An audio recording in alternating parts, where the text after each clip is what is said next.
Electronic voting మిషన్లపై ప్రపంచ కుబేరుడు Elon Musk ఇటీవల చేసిన వ్యాఖ్యలతో వాటి విశ్వసనీయతపై ఆందోళన మొదలైంది.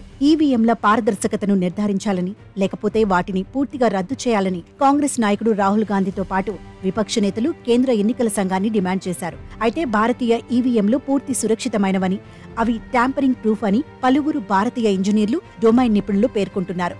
సార్వత్రిక ఎన్నికల్లో ఉపయోగించిన M3 ఈవీఎంలో బహుళ భద్రతా ఫీచర్లు ఉన్నాయని, వీటిని రూపొందించడంలో సహకరించిన ఐఐటి ప్రొఫెసర్లు చెబుతున్నారు.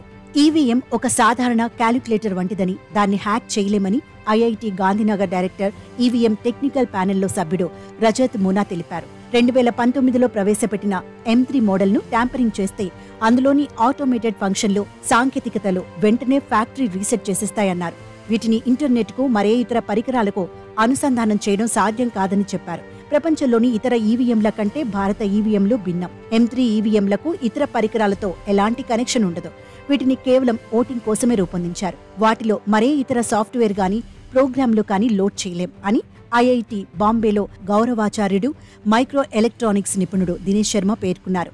ప్రపంచంలో అత్యంత ధనవంతుల్లో ఒకరైన టెస్లా సీఈఓ, స్పేస్ ఎక్స్ వ్యవస్థాపకుడు ఎలాన్ మస్క్ కొన్ని రోజుల క్రితం ఈవీఎంలపై సంచలన వ్యాఖ్యలు చేశారు. అమెరికాలో 2024 అధ్యక్ష ఎన్నికలకు ముందే ఎలక్ట్రానిక్ ఓటింగ్ మిషన్లపై మస్క్ పలు ప్రశ్నలు లేవనెత్తారు. ఈవీఎంలను మానవులు లేదా ఏఐ హ్యాక్ చేసే ఛాన్స్ ఉందన్నారు. ఇలాంటి క్రమంలో వచ్చే అమెరికా ఎన్నికల నుంచి ఈవీఎంలను తొలగించాలని ఎక్స్ వేదికగా డిమాండ్ చేశారు.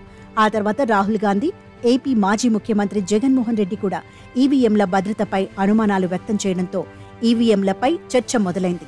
ఈ నేపథ్యంలోనే పలువురు వీటి భద్రతపై క్లారిటీ ఇచ్చారు.